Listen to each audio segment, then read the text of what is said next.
विश्वास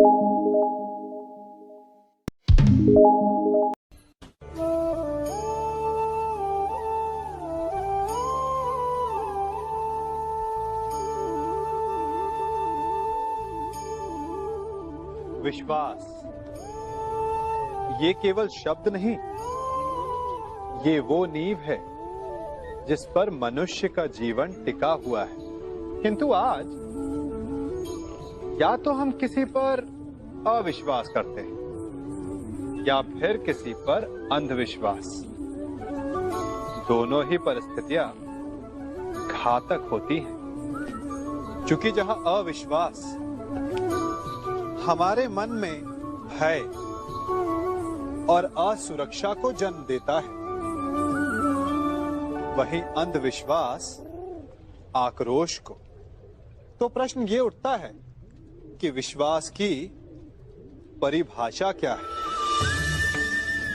विश्वास की परिभाषा जाननी है तो अपने मन से पूछिए। पहले स्वयं पर विश्वास कीजिए कि आप इस संसार के सबसे महत्वपूर्ण व्यक्ति हैं, और ये विश्वास आपको अपनी शक्ति का ज्ञान करवाएगा और शक्ति अपने उत्तरदायित्व का, और फिर अपने आप लक्ष्य मिल जाएगा, मार्ग मिल जाएगा।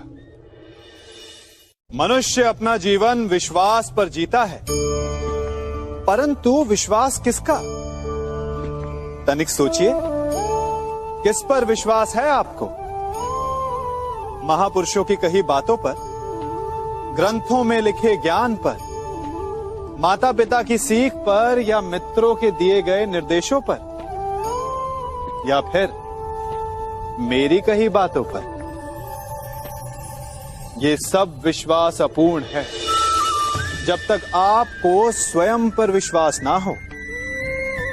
यदि विश्वास करना है तो पहले अविश्वास करने के विज्ञान को भी सीखना चाहिए। आप किसी की बातों पर विश्वास ना करें, आप अपने मन से पूछें, अपनी अंतर आत्मा से प्रश्न करें, और जो उत्तर मिलेगा वही सबसे उचित होगा। जब आप अपने मन, अपनी अंतरात्मा पर विश्वास करना सीख जाएंगे तो नीति, ज्ञान सब आपके भीतर से स्वतः उमड़ेगा। और यदि आप स्वयं पर ही विश्वास ना कर पाए तो धर्म ग्रंथों में लिखे श्लोक, महापुरुषों की वाणी, माता पिता की सीख या मित्रों का निर्देश कोई भी लाभ नहीं दे पाएगा। मेरे, आपके, हम सबके जीवन में एक दुविधा आती है, या ये कहे कि सदा रहती, कि सत्य क्या है, असत्य क्या है। अधिकतर मनुष्य सोचते हैं कि जिसे हमने अपने कानों से सुना, जिसे अपनी आंखों से देखा, जिसे अपनी इंद्रियों से जाना, वही सत्य है। क्या सच में यही सत्य है? ये भी तो हो सकता है कि जिसे हमने देखा, सुना, जाना, वो असत्य का प्ररूप हो। विचित्र पहेली है ना? तो क्या मन में जो है वो सत्य है? नहीं, चूंकि मन तो कल्पना को भी सत्य मान लेता है। तो सत्य है क्या? सोचिए, सत्य वो नहीं जिसमें हमारा हानि लाभ छिपा हो। सत्य वो नहीं जिसे तोड़ा मरोड़ा जा सके। सत्य वो है जिसमें जीव मात्र का कल्याण छिपा हो। सत्य वो है जिसमें कटाक्ष ना हो, प्रेम हो। सत्य वो है जिसमें स्वागत हो। जिस प्रकार शरबत कभी कड़वा नहीं हो सकता, उसी प्रकार सत्य भी तीखा, कटु या चोट पहुंचाने वाला नहीं हो सकता। इसी नाते कभी कभी असत्य भी सत्य का ही एक रूप होता है। मनुष्य सदा भला बुरा, खरा खोटा, सत्य असत्य की बातें करता है, सत्य को अच्छा मानता है और असत्य को बुरा। परंतु क्या आपने कभी ये सोचा है कि प्रत्येक वस्तु, प्रत्येक भाव का एक महत्व होता है? दोनों ही एक दूसरे के पूरक होते हैं। यदि काला रंग नहीं होगा तो क्या श्वेत रंग की आभा का अनुभव होगा?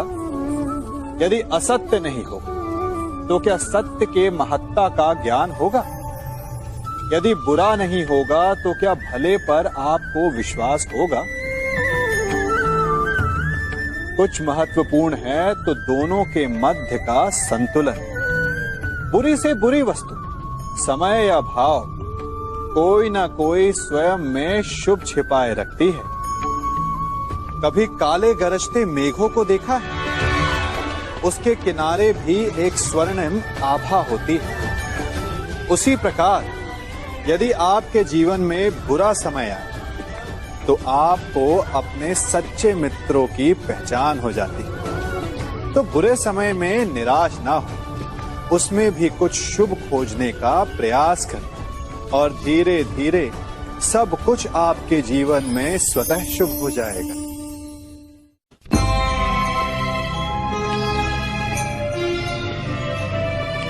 समय सर्वशक्तिशाली है, परंतु सत्य उससे भी अधिक बलवान। हम सब कभी ना कभी, कहीं ना कहीं, किसी ना किसी भय से सत्य को छुपाने का प्रयास करते हैं और यही कहीं ना कहीं सबसे बड़ा अधर्म हो जाता है। जिस प्रकार ज्वालामुखी अंततः भूमि का बंधन तोड़कर बाहर आ जाता है, उसी प्रकार सत्य भी एक दिन सामने आ ही जाता है। चूंकि नियति सत्य को समक्ष लाने का मार्ग ढूंढ ही लेती है।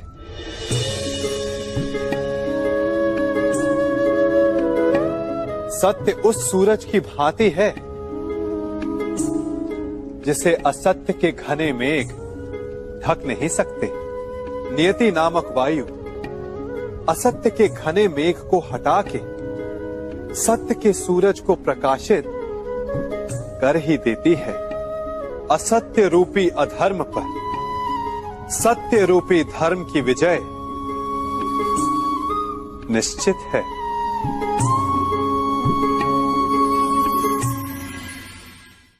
संसार का सबसे बड़ा पाप क्या है?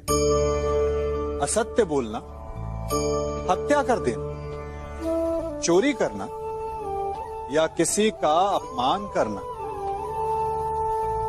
संसार का सबसे बड़ा पाप है किसी निर्बल को सताना, और संसार का सबसे बड़ा दंड भी उस निर्बल के मुख से निकली हाय है। आप देख रहे हैं मैं क्या कर रहा हूं? मैं लौह पिघला रहा हूं और ये लौह पिघलता है इस चमड़ी की बनी धूनकी से निकली हवा से। तनिक सोचिए, एक मृत पशु की खाल से बनी धूनकी इतने कठोर लोहे को भस्म कर सकती।